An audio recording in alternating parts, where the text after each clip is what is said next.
குருக்ஷேத்திர யுத்தத்தின் 13வது நாள் கௌரவர்கள் ஒரு திட்டத்தோட யுத்த களத்துக்கு வராங்க. சக்கர வியூகம் அப்படின்னு சொல்லப்படுற வியூகத்தை எப்படி உடைக்க வேண்டும் அப்படின்றது அர்ஜுனருக்கு மட்டுமே தெரிந்த ஒன்று. அதனால யுத்தத்தின் 13ஆம் நாள் அர்ஜுனரை திசை திருப்பிவிட்டு இன்னொரு பக்கம் துரோணாச்சாரியர் தலைமையில் சக்கர வியூகம் அமைத்து மற்ற பாண்டவர்களை டார்கெட் பண்றாங்க. அமைக்கப்பட்டிருந்த சக்கர வியூகத்தால பாண்டவர்களுடைய சேனை அழிஞ்சுகிட்டே வருது. ஆனால் இந்த சக்கர வியூகத்தை உடைக்கும் வழி யாருக்குமே தெரியாது.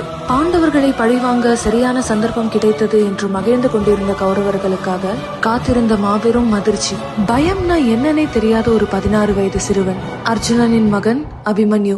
அபிமன்யுக்கு அந்த சக்கர வியூகத்தை உடைத்து அதற்குள் பிரவேசிக்க மட்டுமே தெரியும், வெளியே வர தெரியாது. வெளியே வர தெரியலன்னா மரணத்தை சந்திக்க நேரிடும் தெரிஞ்சும் கூட கொஞ்சம் கூட பயம் இல்லாம நம்முடைய சேனையை காப்பது என்னுடைய தர்மமாகும் அப்படின்னு சக்கர வியூகத்தை உடைத்து உள்ளே சென்ற ஒரு மாவீரன் தான் அபிமன்யு.